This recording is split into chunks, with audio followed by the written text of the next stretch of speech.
আসসালামু আলাইকুম। অবিরাম বাংলা সংবাদে সবাইকে স্বাগত জানাচ্ছি আমি চিন্তিয়া হক। শুরুতেই বিআরবি কেবল সংবাদ শিরোনাম। গাজীপুরে এনসিপি দক্ষিণাঞ্চলের মুখ্য সংগঠক হাসনাত আব্দুল্লাহর উপর হামলা, দেশের বিভিন্ন স্থানে বিক্ষোভ, আটক 2।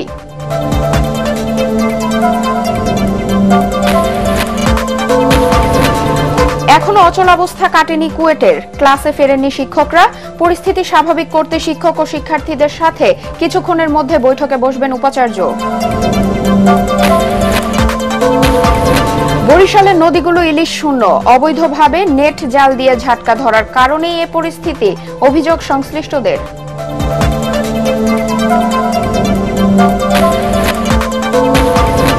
এবং পাকিস্তানে হামলা হলে প্রয়োজনে পারমাণবিক অস্ত্র ব্যবহারের হুঁশিয়ারি পাকিস্তানের, সন্ত্রাসবাদে মদতকারীদের উপযুক্ত জবাব দেওয়ার প্রতিশ্রুতি ভারতের প্রতিরক্ষা মন্ত্রীর। শুনছিলেন বিআরবি কেবল সংবাদ শিরোনাম, এবার বিস্তারিত সংবাদ। গাজীপুরে জাতীয় নাগরিক পার্টি এনসিপি দক্ষিণাঞ্চলের মুখ্য সংগঠক হাসনাত আব্দুল্লাহর উপর হামলার ঘটনায় উত্তাল সারা দেশ। এর প্রতিবাদ জানিয়ে তাৎক্ষণিক বিক্ষোভ মিছিল করেছে এনসিপির নেতাকর্মীরা। এ সময় আগামী 24 ঘন্টার মধ্যে হামলাকারীদের গ্রেফতার না করলে কঠোর কর্মসূচিতে যাওয়ার হুঁশিয়ারি দেন তারা। পাশাপাশি ঘোষণা দেন অবিলম্বে আওয়ামী লীগকে নিষিদ্ধ করারও। এরই মধ্যে এই ঘটনায় 2 জনকে আটক করা হয়েছে বলে জানিয়েছেন গাজীপুর মেট্রোপলিটন পুলিশ। বিস্তারিত মাজহারুল হক মুহাজিরের রিপোর্টে। গাজীপুর কৃষি বিশ্ববিদ্যালয়ে এক অনুষ্ঠান শেষে ফেরার পথে রোববার সন্ধ্যায় গাজীপুরের চান্দনা চৌরাস্তায় এনসিপির মুখ্য সংগঠক হাসনাত আব্দুল্লাহর গাড়িতে হামলা করে দুর্বৃত্তরা। জুলাই আন্দোলনের অন্যতম সংগঠক হাসনাত আব্দুল্লাহর ওপর এমন হামলা মেনে নিতে পারেনি এনসিপির নেতাকর্মীরা। তাৎক্ষণিক বিক্ষোভ মিছিল করে গাজীপুর জেলা ও মহানগর এনসিপি। রাজধানীর বাংলা মোটরে কেন্দ্রীয়ভাবে বিক্ষোভ সমাবেশ করে এনসিপি নেতাকর্মীরা। পরে বের করা হয় বিক্ষোভ মিছিল। মিছিলটি বাংলা মোটর থেকে শাহবাগ ঘুরে আবার বাংলা মোটরে এসে শেষ হয়। যারা জুলাই বিপ্লবের নেতৃত্ব দিয়েছে, যারা অংশগ্রহণ করেছে, কেউই আসলে নিরাপদ না। যেই গণ অভ্যুত্থানের বলে এই সরকার গঠিত হয়েছে, সেই গণ অভ্যুত্থানের অন্যতম ম্যান্ডেট হলো এই আওয়ামী লীগকে নিষিদ্ধ করা। কেন তারা নিষিদ্ধ করছে না? আজকে যদি আওয়ামী লীগকে নিষিদ্ধ না করা হয়, নির্বাচনে যদি তাদেরকে অংশগ্রহণ করতে দেওয়া হয়, আর এরকম যদি হাসনাতের মতো মানুষের প্রতি, আমাদের ভাই বোনের প্রতি যদি এরকম ভাবে হামলা হয়, তাহলে এটা ভীষণ লজ্জাজনক। যদি আগামী 24 ঘন্টার মধ্যে হাসনাতের উপর হামলাকারীদেরকে গ্রেফতার করা না হয়, তাহলে আমরা আরো কঠোর কর্মসূচি দিব। আমরা স্বরাষ্ট্র উপদেষ্টার কার্যালয় ঘেরাও করব, প্রয়োজনে আমরা আইন উপদেষ্টার কার্যালয় ঘেরাও করব। সরকার ব্যর্থতা দায় নোক, সরকার বলুক তারা পারছে না। বাংলাদেশের জনগণ বিপ্লবীরা আবার একদিন 1 ঘন্টা মনোযোগ দিয়ে আওয়ামী লীগকে ধোলাই করলে আওয়ামী লীগ নাই হয়ে যাবে। একই দাবিতে বিক্ষোভ মিছিল করেছে ঢাকা বিশ্ববিদ্যালয়ের শিক্ষার্থীরা। রাতে হলপাড়া থেকে মিছিল বের করে রাজু ভাস্কর্যের সামনে জড়ো হয়ে এই হামলার তীব্র নিন্দা জানান শিক্ষার্থীরা। এ সময় আগামী 24 ঘন্টার মধ্যে দোষীদের গ্রেফতারের দাবি জানান তারা। নির্বাহী আদেশের মাধ্যমে অনতি বিলম্বে এই সন্ত্রাসী গণহত্যাকারী সংগঠন আওয়ামী লীগকে নিষিদ্ধ করতে হবে। এছাড়া হাসনাত আব্দুল্লাহর ওপর হামলার ঘটনায় নিন্দা জানায় বাংলাদেশ জাতীয়তাবাদী ছাত্র দল, ইসলামী ছাত্র শিবির সহ ফ্যাসিবাদ বিরোধী আন্দোলনে তার সহযোদ্ধারা। পতিত ফ্যাসিস্টদের বিচারের আওতায় আনতে অন্তর্বর্তী সরকারের ব্যর্থতার কারণেই জুলাই গণঅভ্যুত্থানের সম্মুখ সারির যোদ্ধারা জীবন হুমকির মুখে পড়ছে বলে দাবি করেন তারা। এদিকে হাসনাত আব্দুল্লাহর ওপর হামলার প্রতিবাদে কুমিল্লা, চট্টগ্রাম, বরিশাল, সিলেট সহ জেলা উপজেলায় বিক্ষোভ ও মশাল মিছিল এবং দেশের বিভিন্ন জায়গায় নানা কর্মসূচি পালন করেছে এনসিপির নেতাকর্মীরা।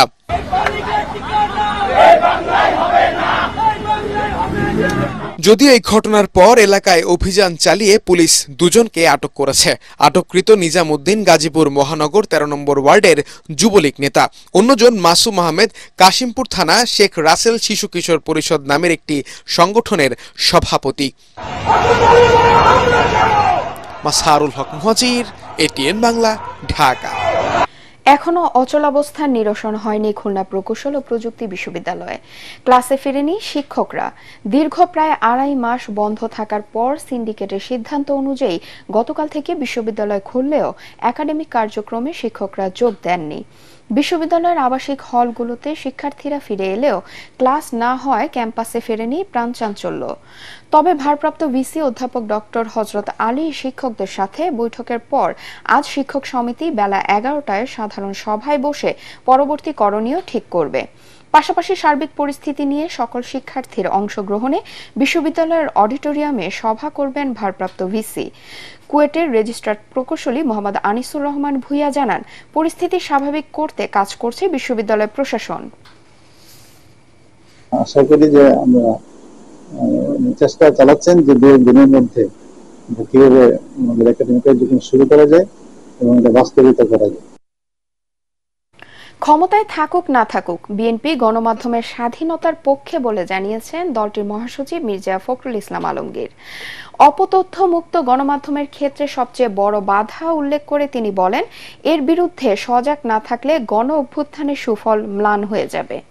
বিশ্বমুক্ত গণমাধ্যম দিবস উপলক্ষে জাতীয় প্রেস ক্লাবের সম্পাদক পরিষদের আলোচনা সভায় স্বৈরাচারের আমলে গণমাধ্যমের ভেতরে ফ্যাসিজম প্রবেশ করেছে তা থেকে মিডিয়া মুক্ত করার তাগিদ দেন এনসিপির আহ্বায়ক নাহিদ ইসলাম। সম্পাদকরা বলেন, স্বৈরাচারের অবসান হলেও এখনো গণমাধ্যম কর্মীরা নিষ্পেষিত। কামরুজ্জামান রাজীবের রিপোর্ট। বিশ্ব মুক্ত গণমাধ্যম দিবস উপলক্ষে জাতীয় প্রেস ক্লাবে আলোচনা সভার আয়োজন করে সম্পাদক পরিষদ। এতে অংশ নেন বিএনপি মহাসচিব মির্জা ফখরুল ইসলাম আলমগীর, জাতীয় নাগরিক পার্টি এনসিপির আহ্বায়ক নাহিদ ইসলাম সহ বিভিন্ন রাজনৈতিক দলের শীর্ষ নেতারা। স্বাগত বক্তব্যে নিউ এজের সম্পাদক নুরুল কবির বলেন, গণমাধ্যমের স্বাধীনতা খর্বের ক্ষেত্রে রাজনীতিকরাই দায়ী। এই অবস্থা থেকে উত্তরণের সময় এসেছে বলে মনে করেন সম্পাদকরা। গণমাধ্যমের স্বাধীনতা বিপন্ন করবার ক্ষেত্রে রাষ্ট্র এবং রাষ্ট্রের যারা পরিচালক বৃন্দ যে সমস্ত আইন কানুনের মাধ্যমে এবং এক্সট্রা লিগ্যাল ব্যবস্থার মাধ্যমে গণমাধ্যমের স্বাধীনতাকে খর্ব করা হয়, তার জন্য প্রধানত রাজনীতিকরা দায়ী। 266 সাংবাদিক আজকে খুনের মামলা অথবা ভায়োলেন্ট ক্রাইমের আসামি। এটা আমাদের অসম্মানের কারণ। এটার অর্থ এই নয় যে কেউ কোনো দোষ করেনি। দোষ করে থাকলে তাকে সঠিকভাবে মামলা করে তাকে শাস্তি দেন। পরে রাজনৈতিক দলের নেতারা বলেন, রাষ্ট্র পুনর্গঠন প্রক্রিয়ায় গণমাধ্যমের ভূমিকা জরুরি। গোষ্ঠী স্বার্থে গণমাধ্যমকে ব্যবহার বন্ধ করতে মালিকানার নীতিমালা ও সাংবাদিকদের জবাবদিহিতা নিশ্চিত করতে হবে। কোথাও যাতে একচ্ছত্র ক্ষমতা তৈরি না হয়। মিডিয়া ও ফ্যাসিজমের যে সম্পর্ক বিগত সময়ে ছিল, যদি সেই সম্পর্ক থেকে সেই আদর্শিক আধিপত্য জায়গা থেকে যদি মিডিয়া বের না হয়, তাহলে আসলে এই জুলাই গণঅভ্যুত্থানের পরবর্তীতে আমরা যে মুক্ত গণমাধ্যমের প্রত্যাশা করি এবং জনগণের মিডিয়ার প্রতি যে আস্থা বিশ্বাসের জায়গা, সেটি আসলে সম্পূর্ণরূপে নিশ্চিত হবে না। আপনি একেবারে অবাধ মুক্ত সাংবাদিকতা যদি চান, তথ্যের প্রবাহ যদি চান, তার মানে কোনো ব্যাপারে কোনো নিয়ন্ত্রণ করতে পারবেন না। অন্যের স্বাধীনতাকে ক্ষুণ্ণ না করেই আমার স্বাধীনতার চর্চা। ফলে এর যে সীমা, সেই সীমাকে আমাদের প্রত্যেকের জন্যই ঠিক করা দরকার। এ সময় বিএনপি মহাসচিব অভিযোগ করেন, বর্তমানে গণমাধ্যম ভিন্ন ভিন্ন গোষ্ঠীর স্বার্থ উদ্ধারে কাজ করে, সে কারণে সঠিক তথ্য বাধাগ্রস্ত হয়। বলেন, প্রশ্নবিদ্ধ করতেই বিএনপিকে সংস্কার বিরোধী ট্যাগ লাগানোর চেষ্টা চলছে। আমার কথা বলতে ভয় হয় জন্য আমার এতটুকু কথা একটু কাট করে রেখে দিয়ে কাটপিস দিয়ে আর বাকিটা ছেড়ে দিলাম, বাস আমি আপনার ভারতীয় দোষর হয়ে গেলাম। এই ঘটনাগুলো ঘটছে, এই ঘটনাগুলো যেন না ঘটে সেই জন্য আমাদেরকে সজাগ হওয়া উচিত, সতর্ক হওয়া উচিত। তা না হলে তাদের যে ত্যাগ, এই যে হাজার হাজার ছেলে শিশু প্রাণ দিল, এই যে 15 বছর ধরে প্রায় 60 লক্ষ মানুষ নির্যাতনে ভুগলো গণতন্ত্রের জন্য, সেই পুরো বিষয়টাই কিন্তু আপনার একেবারে ম্লান হয়ে যাবে। আমরা বরাবরই সংবাদপত্রের স্বাধীনতার পক্ষে ছিলাম, আছি এবং ভবিষ্যতে থাকব। বক্তারা বলেন, গণমাধ্যমের স্বাধীনতা ছাড়া কোনো দেশের গণতন্ত্র প্রতিষ্ঠা সম্ভব নয়। কামরুজ্জামান রাজীব, এটিএন বাংলা, ঢাকা। বরিশালের হাটবাজার ও নদী এখন প্রায় ইলিশ শূন্য হয়ে পড়েছে। কম ধরা পড়ায় বাজারে ইলিশের দামও অনেক চড়া। বরিশালে পাইকারি বাজারে 1 কেজি সাইজের ইলিশ বিক্রি হচ্ছে 3000 টাকা, 500 গ্রাম ওজনের ইলিশ বিক্রি হচ্ছে প্রতি কেজি 2000 টাকায় এবং 400 গ্রামের ওজনের ইলিশ বিক্রি হচ্ছে প্রতি কেজি 1750 টাকায়। জেলে ও মাছ ব্যবসায়ী জানিয়েছেন, নদীতে অবাধে বেড়জাল, নেট জাল ও মশারি জাল সহ নিষিদ্ধ জাল দিয়ে ঝাটকা ও মাছের রেণু ধরার কারণেই নদীগুলো এখন ইলিশ শূন্য। বন্যা বাদল তেমন একটা নাই কারণে মাছ গভীর সমুদ্র থেকে উপরের দিকে মাছ উঠতে পারে না, যার কারণে মাছ নাই। আমাদের দেশে নেট জাল ব্যবহার করে টোটাল মাছের রেণুগুলো সম্পূর্ণ নষ্ট করে ফেলতেছে। জাল, বাদা জাল, এই সমস্ত গুড়া জাল দিয়ে সব মাছ মারি গেলাইতেছে, এর লাগি ইলিশ মাছ পাওয়া যাইতেছে। রাজশাহী থেকে ঢাকাগামী আন্তনগর ট্রেন বনলতা এক্সপ্রেসের একটি বগি লাইনচ্যুত হওয়ায় রাজশাহীর সাথে চাঁপাইনবাবগঞ্জের ট্রেন চলাচল বন্ধ রয়েছে। সকাল 6:45টার দিকে এ দুর্ঘটনা ঘটে। স্টেশন ম্যানেজার শহীদুল ইসলাম জানিয়েছেন, ঢাকাগামী অন্য ট্রেন চলাচল স্বাভাবিক রয়েছে, তবে বনলতা এক্সপ্রেসের যাত্রা বিলম্বিত হবে। যান্ত্রিক ত্রুটির কারণে বগি থেকে ট্রলি আলাদা হয়ে যাওয়ায় এ দুর্ঘটনা ঘটে। এখন চলছে উদ্ধার কাজ। ভারত হামলা চালালে প্রয়োজনে পারমাণবিক অস্ত্র ব্যবহারের হুঁশিয়ারি দিয়েছে পাকিস্তান। রাশিয়ায় নিযুক্ত পাকিস্তানের রাষ্ট্রদূত এক সাক্ষাৎকারে এ হুঁশিয়ারি দেন। এদিকে ভারতের প্রতিরক্ষা মন্ত্রী রাজনাথ সিং বলছেন, যারা সন্ত্রাসী হামলা চালিয়েছে তাদের উপযুক্ত দেয়া হবে। অন্যদিকে যুদ্ধ প্রস্তুতির অংশ হিসেবে রাতে পাঞ্জাবে ব্ল্যাক আউটের মহড়া চালিয়েছে ভারতীয় সেনাবাহিনী। পরিস্থিতি নিয়ন্ত্রণে আজ রুদ্ধদ্বার বৈঠকে বসবে জাতিসংঘের নিরাপত্তা পরিষদ। এদিকে রাতে কাশ্মীর সীমান্তের নিয়ন্ত্রণ রেখায় ভারত ও পাকিস্তানের সেনাদের মধ্যে আবারও গোলাগুলির ঘটনা ঘটেছে। বিস্তারিত জানাচ্ছেন আসিফুর রহমান সাগর। জম্মু কাশ্মীরের পেহেলগামে সন্ত্রাসী হামলাকে কেন্দ্র করে ভারত ও পাকিস্তান উভয় দেশই যুদ্ধের খুব কাছাকাছি পৌঁছে গেছে। শত্রুকে ঘায়েল করতে সমরসজ্জায় ব্যস্ত চিরশত্রু দুই দেশ। ভারতের প্রতিরক্ষা মন্ত্রী রাজনাথ সিং রোববার এক অনুষ্ঠানে ভারতের উপরে যারা কুনজর দিয়েছে তাদের উপযুক্ত জবাব দেওয়ার ঘোষণা দিয়েছেন। दूसरी तरफ हमारे संत जीवन भूमि में लड़ते हैं। আমি আপনাদের আশ্বস্ত করতে চাই যে প্রধানমন্ত্রী নরেন্দ্র মোদীর নেতৃত্বে ভারতবাসী যা চান তা অবশ্যই ঘটবে। যারা ভারতের উপর খারাপ নজর দিয়েছে, সশস্ত্র বাহিনীর সঙ্গে কাজ করে তাদের একটি উপযুক্ত জবাব দেয়া হবে। आप उठाने वालों को मुंहतोड़ जवाब। এ পরিস্থিতিতে আগুনে ঘি ঢেলেছে রাশিয়ায় নিযুক্ত পাকিস্তানের রাষ্ট্রদূত খালিদ জামিল। রুশ সংবাদ মাধ্যমকে দেয়া সাক্ষাৎকারে তিনি দাবি করেন, ভারত যদি হামলা চালায় তাহলে প্রয়োজনে প্রচলিত অস্ত্রের বাইরে পারমাণবিক অস্ত্র ব্যবহার করবে পাকিস্তান। ভারত দায়িত্ব জ্ঞানহীন বিবৃতি দিয়ে উত্তেজনা উস্কে দিচ্ছে। যুদ্ধ বাঁধলে পাকিস্তানের তুলনায় ভারতের সংখ্যাগত শক্তির কোনো মূল্য থাকবে না। পাকিস্তান যুদ্ধে তার পূর্ণ শক্তি প্রদর্শন করবে। প্রয়োজনে প্রচলিত এবং পারমাণবিক দুই অস্ত্রই ব্যবহার করা হবে। এদিকে পাকিস্তানের সঙ্গে উত্তেজনার মধ্যে রাতে পাঞ্জাবের ফিরোজপুর সেনানিবাস ও আশপাশের এলাকায় ব্ল্যাকআউটের মহড়া চালিয়েছে ভারত। সংবাদ মাধ্যম এনডিটিভি জানিয়েছে, পাঞ্জাবের ফিরোজপুর সেনানিবাস এলাকায় স্থানীয় সময় রাত 9টা থেকে 9:30 পর্যন্ত বিদ্যুৎ সংযোগ বিচ্ছিন্ন করে এই মহড়া চালানো হয়। लाइट पूरी तरह ऑफ की गई, तुसी देख रहे हो कोई भी व्हीकल हो जाने जा रहा जिदी लाइट चाहिए हुए। এদিকে যুদ্ধ উত্তেজনার মধ্যেও জীবন থেমে নেই কাশ্মীর উপত্যকার মানুষের। যুদ্ধের আশঙ্কা মাথায় নিয়ে চলছে অনুষ্ঠান, হচ্ছে বিয়ে। বার্তা সংস্থা এএফপি জানিয়েছে, পাকিস্তান নিয়ন্ত্রিত কাশ্মীরের নীলুম ভ্যালির আশকট গ্রামের রাবেয়া বিবি ও চৌধুরী জুনায়েদ বিবাহ বন্ধনে আবদ্ধ হয়েছে। সন্ত্রাসী হামলা নয়, যুদ্ধ নয়, মানুষের জীবন আনন্দে পূর্ণ হয়ে উঠুক, সাধারণ মানুষের এটুকুই প্রত্যাশা।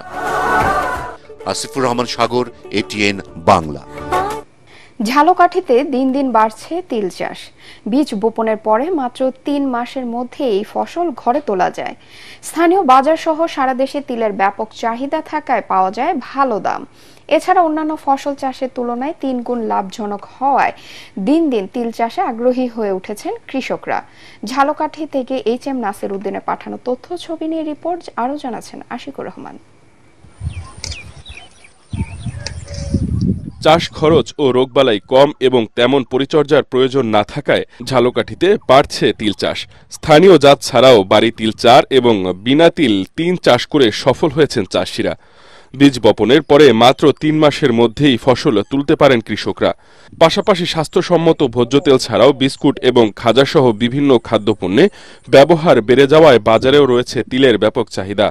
ধান আবাদের চেয়ে এ ফসল চাষে 3 গুণ লাভ পাওয়া যায় বলে জানিয়েছেন কৃষকরা। পৌষ মাসে ধান ওঠার পর জমি ফাঁকা থাকে, এই ফাঁকা সময় আমরা তিল চাষ করি। তিল চাষটা আমাদের জন্য খুব একটা সহজ লাভজনক একটা ফসল, এতে সার ঔষধ তেমন একটা লাগে না, অল্প খরচ দেয়, ভালো আমরা লাভ পাই। তিল ফসলে আমাকে সুন্দর চাষ ভালো হয়েছে। হ্যাঁ, আর যদি অভিজ্ঞ কিছু আমাকে সার দিয়েছে আর যদি কিছু দিচ্ছে আমার আর ফসল ভালো হয়েছে। কৃষি বিভাগ জানিয়েছে, ভোজ্য তেল উৎপাদন ছাড়াও তিলের বহুমুখী ব্যবহার বাড়ার কারণে চাহিদা বাড়ছে। তিল চাষ করে ভালো ফলন পাওয়ার লক্ষ্যে কৃষি বিভাগ থেকে প্রদর্শনী কার্যক্রমের পাশাপাশি চাষিদের প্রয়োজনীয় প্রশিক্ষণ ও পরামর্শ দেয়া হচ্ছে। আমরা চেষ্টা করছি যে তিল আবাদ সংক্রান্ত যত প্রযুক্তিগত সহায়তা কৃষকদেরকে দিতে, যাতে করে এই তেলের আবাদটা বৃদ্ধি করে তারা দেশকে যাতে তেলের সঙ্গে সম্পূর্ণ করতে পারে। ঝালকাঠি জেলায় চলতি মৌসুমে 413 হেক্টর জমিতে তিলের আবাদ হয়েছে। সারা দেশে এর চাষ সম্প্রসারিত হলে ভোজ্য তেলের ঘাটতি ও চাহিদা মেটানো সম্ভব বলে মনে করছেন কৃষি সংশ্লিষ্টরা। Bureau report, ATN Bangla. এবার খেলার খবর।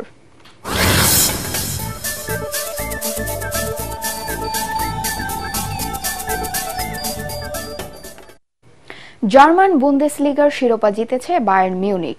রাতে 2-এ থাকা বায়ার লেভারকুসেনকে ফ্রাইবুর্গ রুখে দেয়াতে নিশ্চিত হয় কেইনের দল বায়ার্নের শ্রেষ্ঠত্ব। 34 ম্যাচের লিগে 32 ম্যাচ শেষে বায়ার্নের পয়েন্ট 76, সমান ম্যাচে লেভারকুসেনের 68। এরই সাথে অপেক্ষা ফুরালো হ্যারি কেইনেরও। সময়ের অন্যতম সেরা এই স্ট্রাইকার অবশেষে চ্যাম্পিয়ন হওয়ার স্বাদ পেলেন। পেশাদার ক্যারিয়ার শুরুর 15 বছর পর প্রথমবার চ্যাম্পিয়ন হলো কেইনের কোনো দল। বায়ার্নেও হাতে উঠল 34তম বুন্দেসলিগা শিরোপা। সবশেষ 13 মৌসুমে এটা তাদের 12তম শিরোপা। এবারের বুন্দেসলিগায় এখন পর্যন্ত 24 গোল করেছেন হ্যারি কেইন। শেষ করার আগে বিআরবি কেবল সংবাদ শিরোনাম আরেকবার।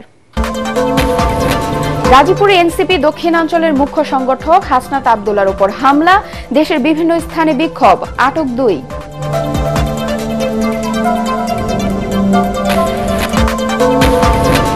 এখনো অচলাবস্থা কাটেনি কুয়েটের, ক্লাসে ফেরেনি শিক্ষকরা। পরিস্থিতি স্বাভাবিক করতে শিক্ষক ও শিক্ষার্থীদের সাথে কিছুক্ষণের মধ্যে বৈঠকে বসবেন উপাচার্য। বরিশালের নদীগুলো ইলিশ শূন্য, অবৈধভাবে নেট জাল দিয়ে ঝাটকা ধরার কারণেই এ পরিস্থিতি, অভিযোগ সংশ্লিষ্টদের।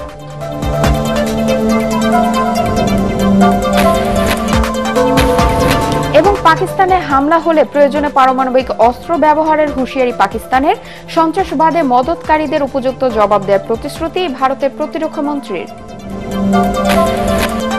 পরবর্তী সংবাদ দেখার আমন্ত্রণ জানিয়ে এখনকার মতো শেষ করছি। এটিএন বাংলা সংবাদ ইউটিউবে দেখতে ব্রাউজ করুন youtube/ATN বাংলা নিউজ। ধন্যবাদ সবাইকে।